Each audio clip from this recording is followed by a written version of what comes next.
ఏం చేస్తే శృంగారం ఎదురోళ్ళు చేస్తే విచారం అనేటువంటి ధోరణి చంద్రబాబు గారు మానుకోలేదు. తాజాగా ఆయన చెప్తున్నది ఏంటంటే వైసీపీ పడవ మునిగిపోతుంది, తప్పులేదు ఈ మాట అంటల్లో, ఇక ఎప్పటికీ తేలదు. ఇది కూడా ఆయన కాన్ఫిడెన్స్లో తప్పులేదు. 150 మంది అభ్యర్థులు మార్చిన వైసీపీ గెలిచే పరిస్థితి లేదు, ఈ విమర్శ తప్పులేదు. 5 కోట్ల ప్రజలు వర్సెస్ సైకో జగన్ మధ్య యుద్ధం జరుగుతోంది. ఇది ఆయన వాచాలత్వం, అది నడుస్తూనే ఉంటుంది.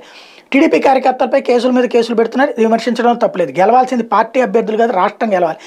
అందరం కలిసి రాష్ట్ర భవిష్యత్తును కాపాడుకుందాం, ఇంతవరకు తప్పులేదు. ప్రజామోదంతో మా అభ్యర్థులకు టికెట్లు ఇస్తాం, ఇది కరెక్ట్ అండి. అంటే ప్రజల చేత సర్వేలు చేసి తన అభ్యర్థులు టికెట్లు ఇస్తామన్నది కరెక్ట్ అట.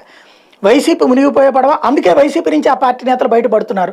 మద్యపాన నిషేధం చేయకపోతే జగన్ ఓటు అడగనన్నారు. తాడేపల్లి ప్యాలెస్లో ఓటమి భయం పట్టుకుని జగన్ 11 మంది ఇన్ఛార్జీలు మార్చేశాడు. ఒక్క చోట్ల చెల్లని కాసు మరో చోట ఎట్లా చెల్లుతుంది?